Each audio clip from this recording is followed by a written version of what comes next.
నేను పార్టీలో ఉంటా, నా పర్సనల్ అది. Who are you to question me? ఆడపిల్ల లాగుండు. నువ్వు మన చిన్నప్పటి నుంచి కలిసి పెరిగాం. ఆడపిల్ల లాగుండు. నువ్వు హద్దు మీరితే అసలు నువ్వు, నాకు ఒక డౌట్, నువ్వు జేసీయా టీడీపీయా?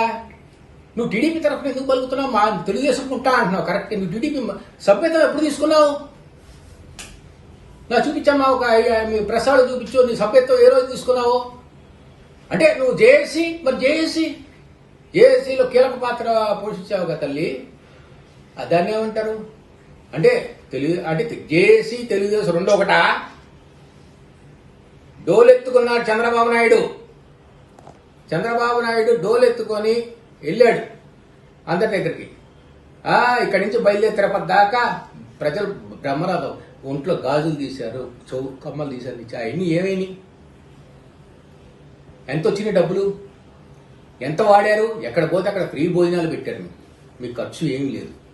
డబ్బులు ఎంత వచ్చినాయి? నాకు చెప్పక్కర్లేదమ్మా, ప్రజలకు తెలియాలి. అమరావతి పేరున మీరు ఎంత దోసుకున్నారు, ఆ ఫండ్స్ ఎట్లా యూటిలైజేషన్ అయింది, ఎవరెవరికి ఇచ్చారు, ముందర అది బయట పెట్టామమ్మా.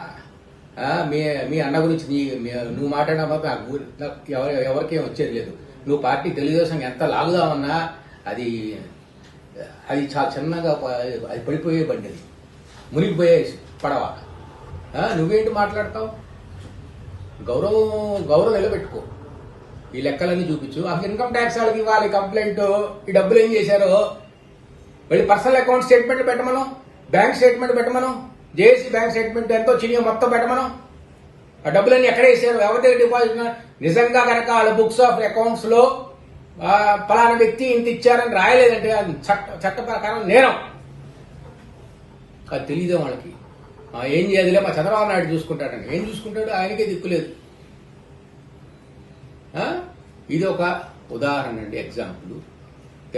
తెలుగుదేశం పార్టీ ఇట్లా కుటుంబ సభ్యుల మధ్యలో చిచ్చు పెట్టడం, ఇది వాళ్ళకి ప్రతి ఒక్క కుటుంబంలో ఇచ్చేయటం. ఆ అమ్మాయి ఎక్కడో మ్యారేజ్ చేసుకుందంట, ఎక్కడో ఉంటుంది. ఆ అమ్మాయి బస్సు వచ్చి ఆ అమ్మాయితో మాట్లాడించారు. ఏమైంది? నేను ఒక ఒంటరివాడిని చెబుతున్నా.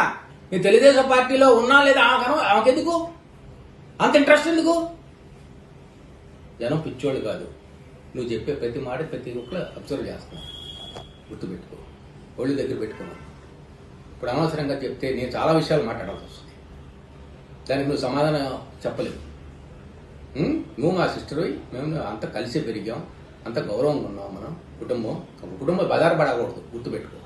బదారపడితే ఎవరికి నష్టం? జనం హిహే నవ్వుతారు. ఏమొస్తుంది చెప్పు? నాకేమైనా వస్తుందా, నీకేమైనా వస్తుందా? అట్లని నీ నోరు ఉందని లోకేష్ చెప్పాడు నీ ఎటపడతాడు వాగుతావా? నీ వయసు ఎంత, నా వయసు ఎంత? నన్ను సంప్రదించావా? నేను పార్టీ మారితే నీకేందుకమ్మా ప్రాబ్లం? నీ పార్టీ మారితే నాకు ఇష్టమని చేసుకుంటా. That is my personal. నేను నిన్న క్లియర్గా చెప్పాను, నేను ఒంటరివాడన్నా.